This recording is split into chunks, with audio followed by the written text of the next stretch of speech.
I can remember my own college graduation, which is easy since it was only 14 years ago. How many of you took 37 years to graduate? Because like most of you, I began college in my teens. But sophomore year, I was offered my dream job at Universal Studios, so I dropped out. I told my parents if my movie career didn't go well, I'd re-enroll. It went all right. But eventually, I returned for one big reason. Most people go to college for an education, and some go for their parents, but I went for my kids. I'm the father of 7, and I kept insisting on the importance of going to college, but I hadn't walked the walk. So in my 50s, I re-enrolled at Cal State Long Beach, and I earned my degree.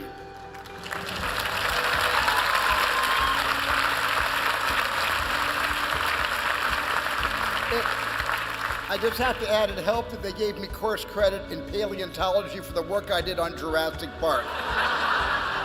That's 3 units for Jurassic Park. Thank you.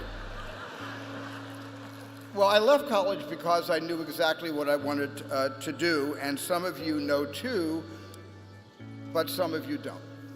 Or maybe you thought you knew but are now questioning that choice. Maybe you're sitting there trying to figure out how to tell your parents that you want to be a doctor and not a comedy writer.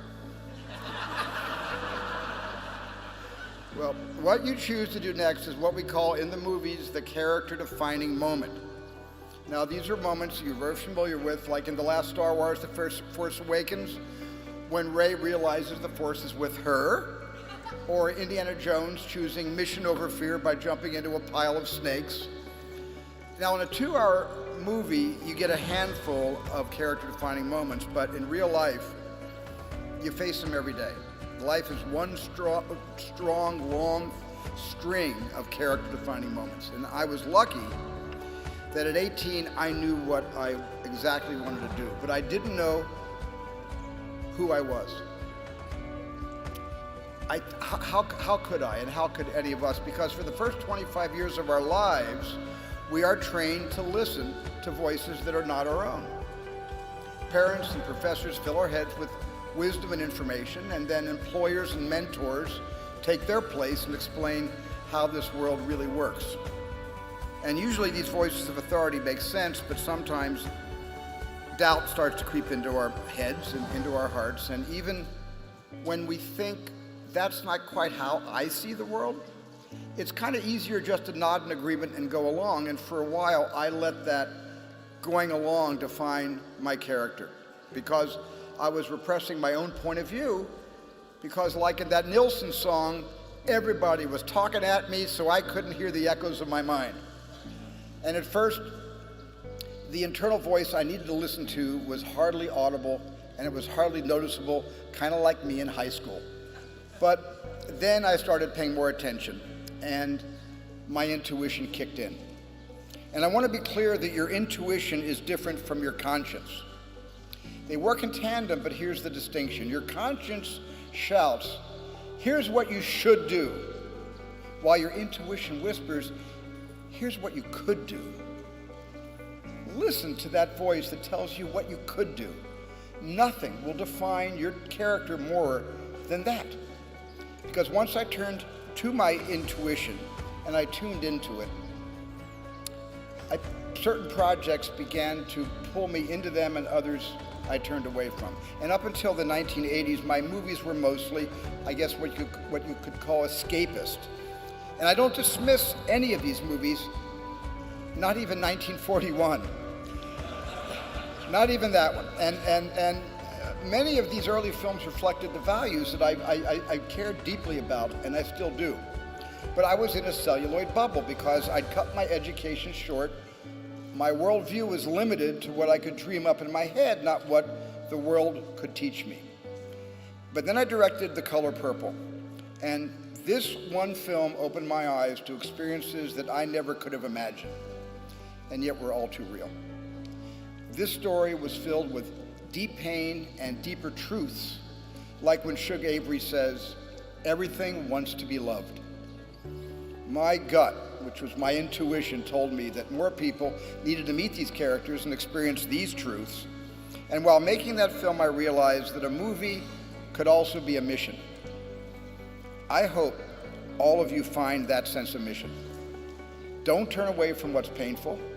Examine it, challenge it. My job is to create a world that lasts 2 hours. Your job is to create a world that lasts forever. You are the future innovators, motivators, leaders, and caretakers. Fighting inside my own family to get all my kids to look behind them, to look at what already has happened. Because to understand who they are is to understand who we were and who their grandparents were, and then what this country was like when they emigrated here. We are a nation of immigrants, at least for now. So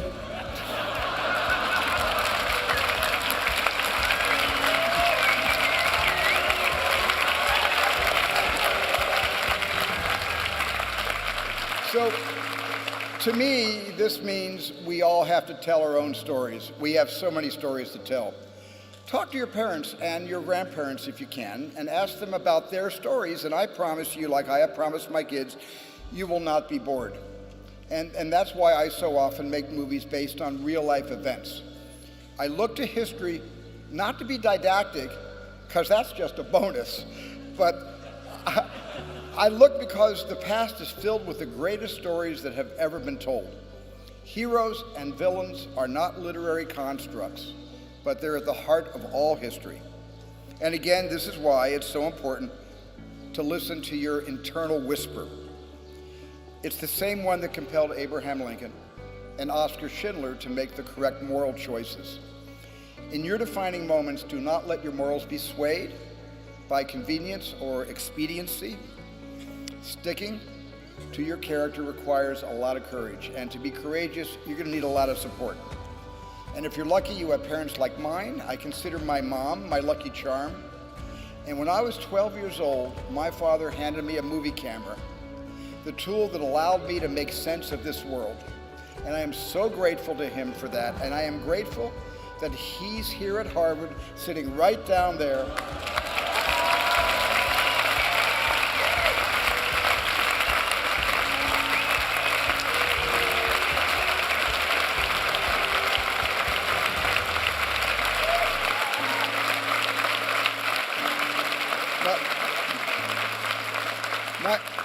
My dad is 99 years old,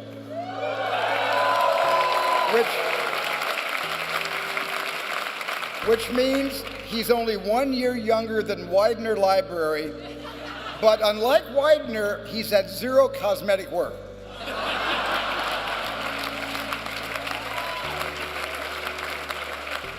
And Dad, there's a lady behind you, also 99. I'll introduce you after this is over, okay? But look, if your family's not always available, there's backup. Near the end of It's a Wonderful Life, you remember that movie, It's a Wonderful Life? Clarence the Angel inscribes a book with this: "No man is a failure who has friends." And I hope you hang on to the friendships you've made here at Harvard. And among your friends, I hope you find someone you want to share your life with. I imagine some of you in this yard may be a tad cynical, but I want to be unapologetically sentimental. I spoke about the importance of intuition and how there's no greater voice to follow. That is until you meet the love of your life. And this is what happened when I met and married Kate. And that became the greatest character-defining moment of my life. Love, support, courage, intuition. All these things are in your hero's quiver.